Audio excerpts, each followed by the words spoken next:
안녕하세요, 배당통입니다. 오늘은 지난번 영상 말미에 살짝 언급했던 올웨더 포트폴리오 운영을 시작해서 알려드립니다. 영상을 만든 날짜는 2020년 5월 11일입니다. 몇 달 전부터 올웨더 포트폴리오를 보고만 있었는데 드디어 오늘 시작을 했습니다. 1218원 정도에 환전을 해서 딱 2만 달러를 맞춘 이후 오늘 시작을 했습니다. 사실 올웨더 포트폴리오는 시드가 1억은 되어야 의미가 있는 수익이 나지 않을까 싶기는 한데요. 1억이 모일 때까지 기다리는 것보다 일단 지금 있는 돈으로 시작을 해보기로 했습니다. 올웨더 포트폴리오를 혹시 못 들어본 분들을 위해 간단하게 언급하고 넘어가겠습니다. 이에 대한 설명은 다른 유튜버님들이 자세하게 설명해준 영상이 많기 때문에 저는 기록하는 차원에서 정리했습니다. 모든 자산은 인플레이션으로 인해 장기적으로 우상향한다. 경제 성장과 물가에 따른 경제의 날씨가 어떻느냐에 따라 인기 있는 자산이 있다. 그리고 여기에 개인의 한계를 인정하는 한 가지 조건이 더 있습니다. 나는 지금 어떤 날씨인지 모른다라는 것입니다.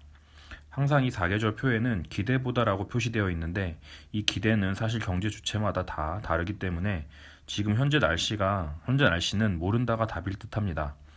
그래서 상관성이 낮은 자산들을 같이 포함시켜서 어느 하나가 떨어지면 전체가 떨어지는 경우를 방지합니다. 그래서 결과적으로는 주식 100%에 비해서 수익은 줄지만 MDD라고 부르는 최대 낙폭은 작아집니다. 숫자로 보니 감이 안 올 수 있지만 주식만으로 구성할 경우 마이너스 60%, 마이너스 70%를 버티는 것이 얼마나 힘든지 알기 때문에 백테스트 결과 MDD가 20% 이내라는 것은 주식으로만 이루어진 포트폴리오보다 평정심을 유지하는 데 상당히 도움이 됩니다. 이 표는 지금 얘기한 날씨에 따라 인기 있는 자산들입니다. 경제 성장이 기대보다 높을 때는 주식이 최고죠. 선진국 채권은 인기가 없고요. 인플레이션이 기대보다 높으면 물가 연동 채권이 인기가 좋을 것입니다. 왜 날씨에 따라 이런 자산들이 인기가 있는지는 차근차근 생각해보면 이해가 가는 부분입니다. 어렵나요? 하지만 실제 포트폴리오를 운영할 때는 알 필요도 없습니다. 어쨌든 저 자산들을 각각 대표하는 ETF들로 포트폴리오를 구성합니다. 다른 영상에서는 채권을 TLT를 넣기도 하는데 김단태님은 제로 쿠폰 장기채, 장기 회사채, 이머징 국가채권, 물가 연동채로 나눠서 도합 55%로 채권 비율을 맞췄습니다. 그리고 금과 원자재를 각각 5%씩 편입합니다. 자, 이제 저도 포트폴리오를 구성해 봤습니다. 2만 달러를 가지고 각 자산을 비중대로 나누면 표와 같이 되고요. 어제 종가 기준으로 해서 살 수량을 정합니다. 그리고 장이 땡 시작하면 하나씩 매수하면 됩니다. 실제로는 어제 가격보다 약간씩 싸게 매수를 했습니다. 그런데 이상하죠? 보통은 주식이 오르면 채권이 떨어지고 주식이 내리면 채권이 오르는데 오늘은 모든 자산의 가격이 떨어졌습니다. 실제로는 자산의 상관계수가 마이너스 1은 아닌지라 어느 자산이 오르면 다른 자산이 무조건 오르지는 않습니다. 전체적인 트렌드를 봐야지 하루하루 떨어지고 오르는 것에 목매기 시작하면 이 포트폴리오 운영은 하면 안 됩니다. 리밸런싱은 분기에 한 번 정도는 할 예정입니다. 6월 말 기준 자산 비중이 얼마나 벌어질지 모르겠습니다만 그 전에라도 자산 비중의 합계가 10%가 넘으면 그때도 리밸런싱을 하는 것도 고려 중입니다. 한 방향으로 쭉 간다면 리밸런싱이 수익을 갉아먹는 요인이 될 수도 있으나 대체적으로 가격은 오르락내리락 한다는 것을 보면 자산의 비중이 좀 많이 벌어졌을 때는 조정을 하고 가는 것이 세금 측면에서도 괜찮을 것 같습니다. 이것은 제가 만들어서 쓰고 있는 올웨더 포트폴리오 시트입니다. 오늘 샀기 때문에 자산 비중의 벌어짐이 1% 미만인데요. 이 시트는 핸드폰으로도 확인 가능하기 때문에 하루에 한 번만 비중을 확인하면 그날 리밸런싱을 할지 말지 결정할 수가 있습니다. 재밌어 보이지 않나요? 앞으로 올웨더 포트폴리오 현황은 계속 공개하겠습니다. 오늘은 5월 23일입니다. 올웨더 포트폴리오는 약 열흘간 그대로 놔뒀습니다. 약간의 부수적인 변화가 있었습니다. 아래 표는 VT와 VTI의 비교인데요. 2009년부터의 비교인데 VT보다 VTI가 수익률도 좋고 최대 낙폭 및 최악의 해 성적도 더 좋습니다. 위험을 감안한 수익을 보여주는 샤프 지수도 좋고요.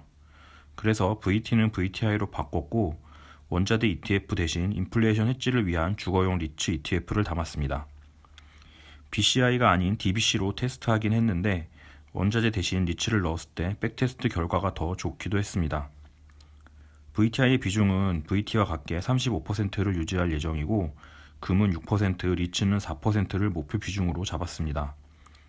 처음에는 금 5%, 리츠 5%로 하려고 했는데 포트폴리오 비주얼라이저에서 보니 리츠의 상대적 리스크가 더 커서 금과 리츠의 리스크 비중을 비슷하게 맞추려고 약간이나마 비중을 변경했습니다. 거래 비용이 좀 발생해서 아쉽긴 하네요. 개인이 리밸런싱을 한다면 추가 자금을 투입하여 하는 방법과 추가 자금 투입 없이 올라간 것을 팔고 내려간 것을 사는 방법이 있을 수 있습니다. 첫 번째 방법의 장점은 매도하지 않고 비중이 작아진 것을 추가로 사는 것이라 매도에 따른 추가 비용이 들지 않는 장점이 있습니다.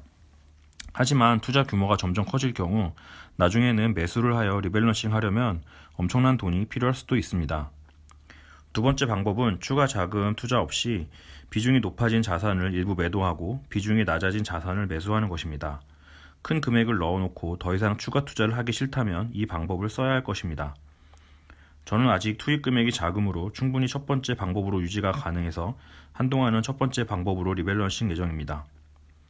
그리고 추가 매수 시 매수 가능한 금액을 입력하면 주식수를 배분해 줄 수도 있고 지금 포트폴리오에서 매도 없이 매수만으로 비중을 유지하는 최소한의 추가 투자금을 계산해 주도록 시트에 구현해 두어서 저는 돈이 생길 때마다 리밸런싱을 해나갈 예정입니다. 월천TV에서 제 채널을 언급해 주셔서 어제 갑자기 구독자가 늘어났는데요. 월천님이 제 채널에서도 투자 아이디어를 얻으신다고 했는데 과찬이신 것 같습니다. 미국 주식 개별 종목 분석에 대해서는 다른 대단한 분들이 많아서 저는 많이 언급은 하지 않고 있습니다. 최근에 영상을 자주 올리지 못한 이유이기도 한데요. 다른 유튜버들의 종목 영상을 보고 나는 굳이 안 올려도 되겠다라는 생각이 좀 들었습니다. 물론 어떤 종목을 언급한다고 해서 그것은 종목 추천이 아니고 매수 매도에 책임을 지는 것도 아닙니다. 하지만 보유 종목에 대한 나름대로의 추적은 계속할 예정입니다. 내가 알게 되고 또 내가 매수한 종목을 알려주고 그 종목에 대한 추적을 계속하는 것.